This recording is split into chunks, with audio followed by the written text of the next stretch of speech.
Imagine que tu cesses de courir après tout, que tu lâches l'anxiété, les attentes, le besoin de contrôle et que tu te contentes de faire confiance.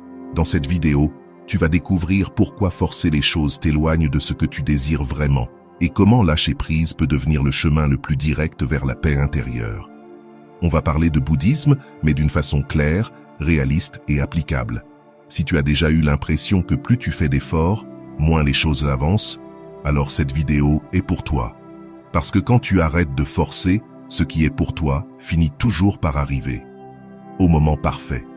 La trappe du contrôle absolu. Depuis tout petit, on nous apprend que si l'on veut quelque chose, il faut aller le chercher à tout prix, que l'effort sera toujours récompensé, que celui qui travaille le plus réussisse le plus. Et ce n'est pas faux. Mais il y a une frontière très fine entre s'efforcer et s'obséder à vouloir contrôler chaque détail du résultat. Et c'est justement à cette frontière que naît la souffrance. Dans le bouddhisme, on dit que la souffrance naît du désir et de l'attachement. Et le désir de tout contrôler est l'un des plus puissants. On veut maîtriser les délais, les réponses des autres, nos émotions, nos ressentis, notre avenir. Mais quand les choses ne se passent pas comme prévu, on se frustre. Car la vérité, c'est que la vie ne se contrôle pas, elle s'accompagne. On peut l'influencer, mais on ne peut pas la dominer. La vie n'est pas un plan qu'on peut organiser avec précision. C'est un processus, un mouvement constant. Tout change, tout évolue, rien n'est figé. Quand tu t'obsèdes à vouloir qu'une chose arrive à un moment précis, avec une personne précise, tu t'éloignes du présent et tu entres dans une spirale d'anxiété. On pense que si on ne pousse pas, rien n'arrivera. Pourtant, souvent, en forçant, on ferme sans le savoir les portes que la vie essayait d'ouvrir pour nous. Le besoin de contrôler est lié à la peur. Peur que ça ne marche pas, peur d'échouer, peur de l'incertitude. Et c'est normal d'avoir peur. Mais quand cette peur nous pousse à vouloir tout maîtriser, on y laisse notre paix, notre clarté, notre lien avec l'instant. Le pouvoir de lâcher prise. Prenons un exemple simple. Tu attends une réponse, peut-être pour un travail ou de la part de quelqu'un qui te plaît. Elle ne vient pas. Tu commences alors à envoyer des messages, à chercher des signes, à tout analyser. Et plus tu fais ça, plus tu t'épuises. Ce n'est pas que tu n'y tiens pas, c'est que tu ne sais pas attendre. Tu ne sais pas lâcher prise. C'est là que le bouddhisme nous enseigne une leçon précieuse. Tout arrive en son temps. Pas quand on force, mais quand on est prêt à le recevoir. Et parfois, on n'est simplement pas prêt. Il nous manque encore un peu de maturité, de compréhension, ou juste, ce n'est pas encore le moment. Et c'est ok, car tout suit son propre rythme. Accepter que tout ne dépend pas de nous, ce n'est pas abandonner, c'est se libérer, c'est faire de la place pour que le nouveau entre, pour que ce qui doit arriver advienne, pas comme on l'imaginait, mais comme cela doit être. Avant de continuer, si tu n'es pas encore abonné à ma chaîne YouTube, je t'invite à le faire dès maintenant. En t'abonnant, tu seras informé de toutes mes nouvelles vidéos, ce qui te permettra de ne rien manquer de contenu précieux. L'acceptation, une porte vers la paix. Accepter ne veut pas dire se résigner.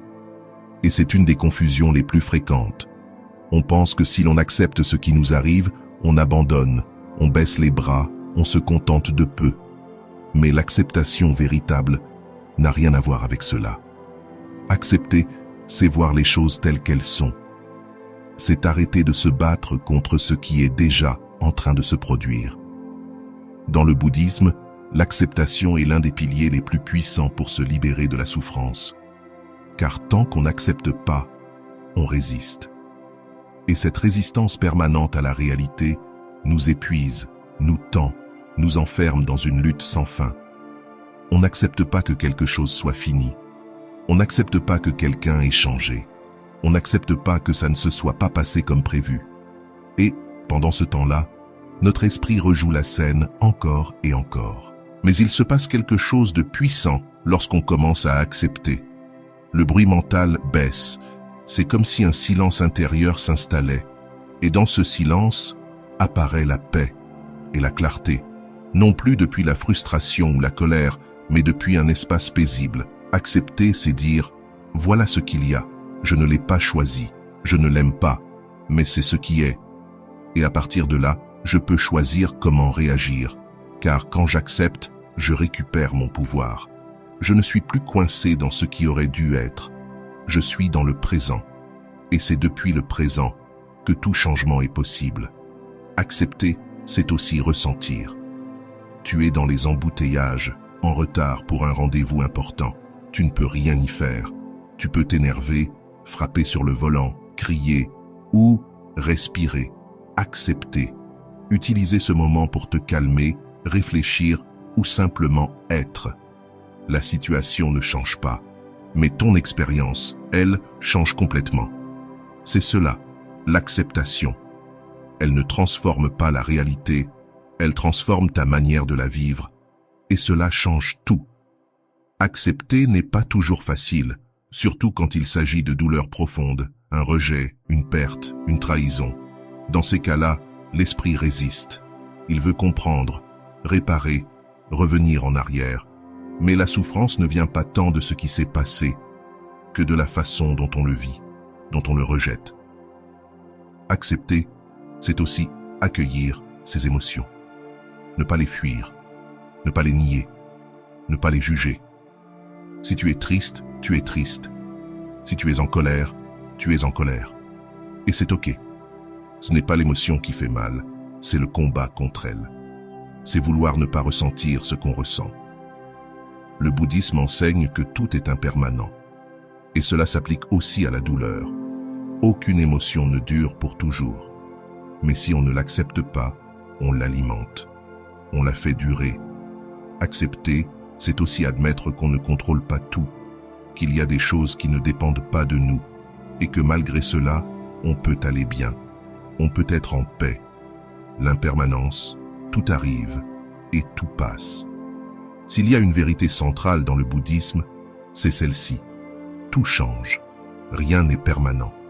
Tout apparaît, se transforme, puis disparaît. Et cette vérité, aussi simple soit-elle, peut bouleverser notre vie entière si on l'intègre profondément. Le problème, c'est qu'on souffre parce qu'on pense que certaines choses vont durer toujours. On s'accroche à une relation, un travail, une phase de vie, en espérant que rien ne changera jamais. Mais tout est en mouvement, absolument tout. Ce que tu aimes, ce qui te fait plaisir, ce qui te fait mal, tout passe. Et même si cela semble dur à entendre, en réalité, c'est profondément libérateur. Car si tout change, cela veut dire que la douleur aussi passera, qu'il n'y a pas de malheur éternel, pas d'échec définitif, pas de situation immuable. Comprendre cela, c'est respirer, c'est ne plus désespérer, c'est réaliser que même ce que tu traverses aujourd'hui n'est pas une fin. Mais cela nous invite aussi à savourer davantage. Parce que quand tu sais que rien ne dure, tu apprécies plus ce câlin, ce café, ce moment de calme. Tout cela prend une autre valeur quand tu comprends que rien ne sera jamais exactement pareil. Ce n'est pas pour te faire peur, mais pour t'aider à être plus présent. L'art de vivre le moment. L'impermanence nous appelle à lâcher prise, à ne pas s'accrocher à ce qui a été, à ne pas fantasmer ce qui devrait être, mais à vivre ce qui est, ici, maintenant. On vit souvent comme si tout était figé, comme si ce que nous sommes aujourd'hui allait durer. Mais ce n'est pas vrai. Tu peux changer, tu peux te réinventer, tu peux recommencer. Peu importe combien de fois tu es tombé, chaque instant est une nouvelle possibilité. Et il en va de même pour les autres. Souviens-toi, tout arrive quand tu arrêtes de forcer. Et quand tu fais confiance à la vie, même les silences deviennent des réponses. Et chaque instant peut devenir un commencement. Parfois, nous voulons que les personnes restent telles qu'elles étaient, qu'elles ne changent pas, qu'elles continuent de correspondre à l'image que nous avons d'elles. Mais personne n'est statique, nous changeons tous. Apprendre à accepter ces changements en nous et chez les autres fait partie du chemin vers la liberté intérieure. L'impermanence nous enseigne aussi à ne pas tout prendre personnellement. Cette colère que tu as ressentie, cette critique qu'on t'a faite, cette situation inconfortable, tout cela passera aussi. Il n'est pas nécessaire de rester attaché à ce qui n'existe plus, de porter ce qui est déjà parti. Le problème, c'est que bien souvent, nous recherchons des certitudes. Nous voulons de la stabilité. Nous voulons qu'au moins une chose reste solide. Mais la seule certitude, c'est que tout change. Et plus vite on l'accepte, plus la vie devient légère. Vivre avec cette compréhension ne signifie pas devenir indifférent ou détaché au point de ne plus rien ressentir. C'est tout le contraire. Cela signifie être pleinement présent dans chaque expérience avec la conscience qu'elle est unique, irremplaçable et éphémère. Et cela ne nous fait pas souffrir davantage, au contraire, cela nous rend plus vivants. Car au fond, l'impermanence n'est pas une menace, c'est un cadeau. Elle nous rappelle que rien n'est perdu pour toujours, que tout peut renaître et que chaque jour est une nouvelle opportunité. La véritable signification du détachement. Le détachement est l'un des concepts les plus mal compris du bouddhisme. Beaucoup pensent que se détacher signifie ne plus aimer, ne plus se lier, devenir froid ou distant. Mais en réalité, c'est tout le contraire. Le détachement n'est pas l'absence d'amour, c'est la liberté. C'est la capacité d'aimer, de profiter, de se connecter sans être prisonnier, sans souffrir par peur de perdre ce qu'on a. Dans notre culture, on nous enseigne que l'amour, c'est posséder. Que si quelqu'un compte pour toi, tu dois t'y accrocher. Que si quelque chose a de la valeur, tu dois le garder à tout prix. Mais vivre ainsi génère de la tension, de l'angoisse, une peur constante, parce qu'au fond, on sait que rien ne nous appartient. Ni les personnes, ni les choses, ni les moments. Tout est prêté, tout est temporaire. Se détacher ne veut pas dire ne pas ressentir. Cela signifie ne pas dépendre, ne pas construire notre identité, notre bonheur ou notre paix intérieure sur des choses extérieures. Car l'extérieur change, disparaît, se brise. Et si tout ce que nous sommes dépend de cela, nous tombons avec. Imagine que tu tiens un verre d'eau. Si tu le serres fort, ta main se fatigue et te fait mal. Mais si tu le tiens avec douceur, avec une main ouverte, tu peux continuer à le porter sans te blesser. Le détachement fonctionne de la même manière. Il ne s'agit pas de tout lâcher, mais de lâcher la peur de perdre. Lâcher le besoin que tout soit éternel ou parfait. Le bouddhisme parle de l'attachement comme d'une des racines de la souffrance. Nous nous accrochons à ce que nous voulons voir durer. Nous nous attachons à une relation, à un emploi, à une image de nous-mêmes. Et quand cela change ou disparaît, nous avons l'impression de perdre une partie de nous. Mais ce qui fait mal, ce n'est pas la perte en soi, c'est l'attachement. Le lien obsessionnel que nous avons créé avec cela. Se détacher, c'est aussi apprendre à laisser partir. Et ce n'est pas facile, surtout quand il s'agit de choses qu'on aime profondément, qui nous ont marqués, qu'on ressent comme faisant partie de nous. Mais la vie consiste justement à laisser partir, à chaque pas. Laisser partir des étapes, des personnes, des versions de nous-mêmes. Non pas comme une perte, mais comme un processus de croissance. Un maître zen disait « Laisse partir, ou tu seras entraîné ». Et c'est vrai. Combien de fois, en refusant de lâcher prise, finissons-nous entraînés dans des relations toxiques, des emplois qui nous vident, des habitudes qui nous blessent? Nous pensons que nous ne pouvons pas vivre sans cela. Mais si, nous le pouvons. Et ce n'est pas tout. Souvent, nous commençons à vivre réellement au moment où nous lâchons. Vivre sans attentes excessives. Le détachement, c'est aussi vivre avec moins d'attentes. Ne pas attendre des choses qu'elles nous rendent heureux. Ne pas dépendre du fait que tout se passe comme on le souhaite. Cela ne veut pas dire renoncer à ses rêves ou à ses objectifs. Cela signifie ne pas attacher notre paix intérieure à leur réalisation. On entend souvent des phrases comme « Quand j'aurai un partenaire, je serai bien. Quand j'aurai ce travail, je serai heureux. Quand j'aurai atteint tel but, tout ira mieux. » Mais vivre ainsi, c'est rester dans une attente constante. Toujours courir après quelque chose. Toujours insatisfait. Le détachement, c'est revenir au présent. C'est trouver la plénitude dans ce qui est là, maintenant. Pas parce que c'est parfait, mais parce que c'est réel. C'est la seule chose qui existe. Et c'est depuis cet endroit qu'on peut construire. Depuis là qu'on peut aimer. Depuis là qu'on peut avancer. C'est aussi apprendre à se relier aux autres, avec liberté. Laisser les gens être ce qu'ils sont, sans vouloir les changer, sans leur demander de combler nos vides, aimer sans posséder, être sans contrôler, accompagner sans dépendre.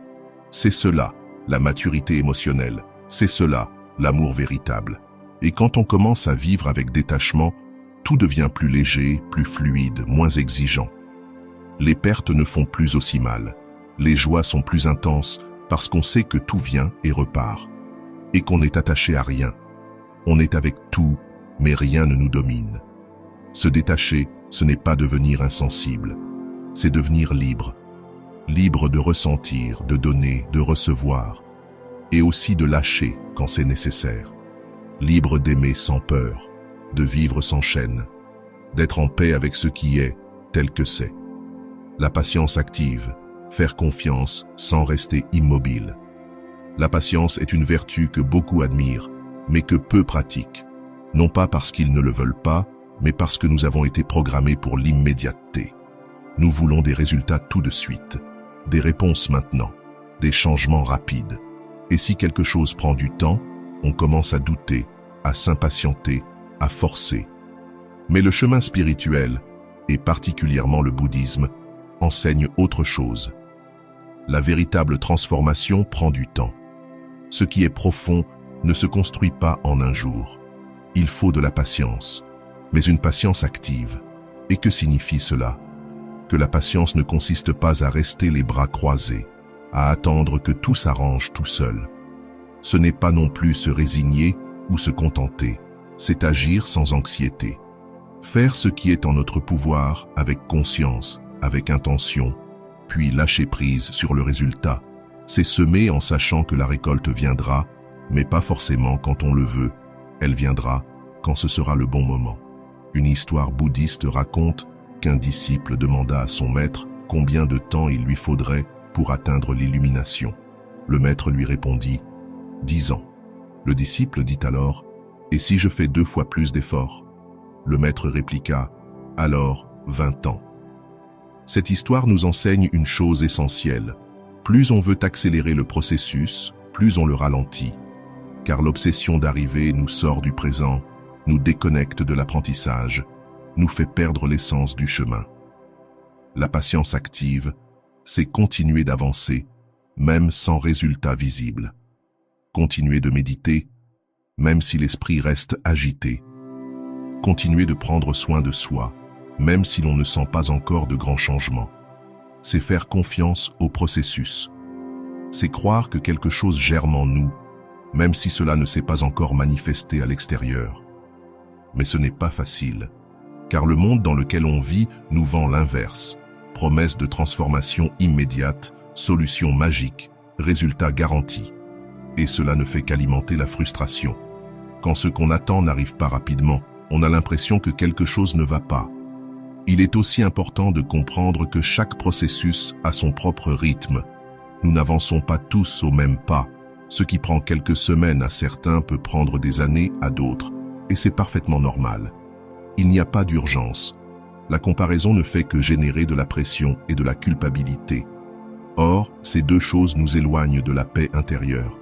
La patience active, c'est aussi apprendre à lâcher le contrôle du temps, à accepter que certaines choses ne se produiront pas maintenant, mais qu'elles peuvent arriver plus tard.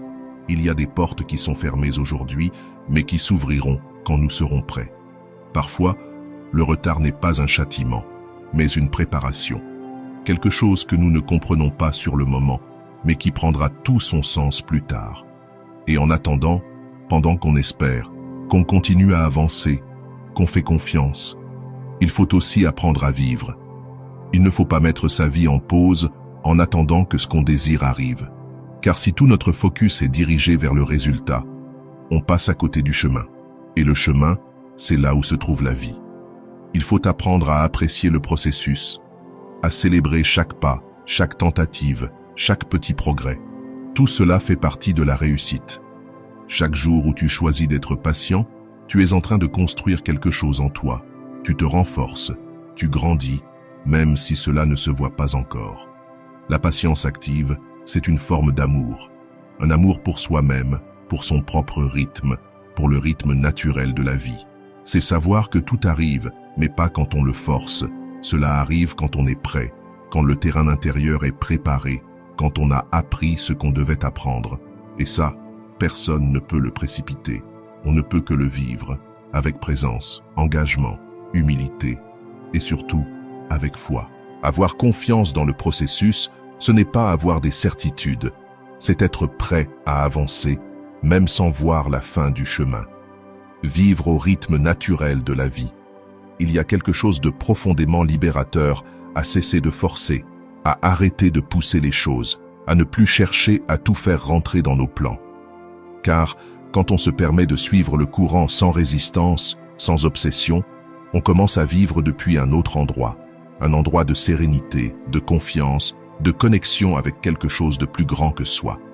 Dans cette vidéo, nous avons parlé de beaucoup de choses, de la tension que crée notre besoin de tout contrôler, de la façon dont l'acceptation n'est pas une défaite, mais une ouverture à ce qui est, de la nature changeante de toute chose, de l'art du détachement qui nous libère, et de l'importance d'avoir une patience active, sans tomber dans l'inaction. On a aussi vu comment l'ego nous pousse à chercher des résultats comme une forme de validation. Mais tout cela est relié par un fil commun, le besoin d'apprendre à être. Être dans le présent, être en soi, être en paix avec ce qui est, sans cette urgence constante de vouloir être ailleurs. Au fond, la vie n'est pas une course. Ce n'est pas une destination, ni une liste d'objectifs à cocher. C'est un processus, une expérience, un chemin que l'on parcourt jour après jour, moment après moment. Quand on arrête de forcer, on se rend compte que beaucoup de choses que l'on cherchait étaient déjà là. On ne les voyait juste pas. On était trop occupé à vouloir plus, à vouloir autrement, à vouloir tout de suite, et on passait à côté de ce qui était déjà devant nous. Vivre au rythme naturel de la vie, ce n'est pas rester passif ni se résigner. C'est agir avec conscience, mais sans anxiété. C'est avancer avec intention, mais sans précipitation. C'est laisser de la place à l'inattendu pour que ce qui doit arriver, arrive. Au bon moment, pas seulement quand nous le voulons. Le bouddhisme n'est pas une religion de règles rigides. C'est une invitation à voir la vie autrement, à vivre avec plus de douceur, plus de présence, plus de profondeur. Et cela n'est possible que lorsque nous lâchons prise, quand nous cessons de tout forcer. Alors, si tu traverses en ce moment une période de doute, d'attente, de frustration, parce que quelque chose ne vient pas, fais une pause, respire, regarde autour de toi, et pose-toi cette question. Et si je n'avais rien d'autre à faire que d'être ici, ouvert, confiant, présent? Parce que parfois, ce que tu cherches le plus arrive exactement quand tu arrêtes de le chercher, quand tu cesses de courir, quand tu cesses de forcer. Et si cette vidéo t'a apporté quelque chose, si une idée t'a touché, t'a apaisé ou éclairé, je t'invite à t'abonner à la chaîne. Ainsi, nous pourrons continuer à partager ce chemin ensemble. Et si tu en as envie, raconte-moi en commentaire dans quelle partie de ta vie tu sens que tu es en train de forcer et ce que tu penses qu'il se passerait si tu te permettais enfin de lâcher. On se retrouve dans la prochaine vidéo. Et souviens-toi, fais confiance, tout arrive, et tout arrive en son temps.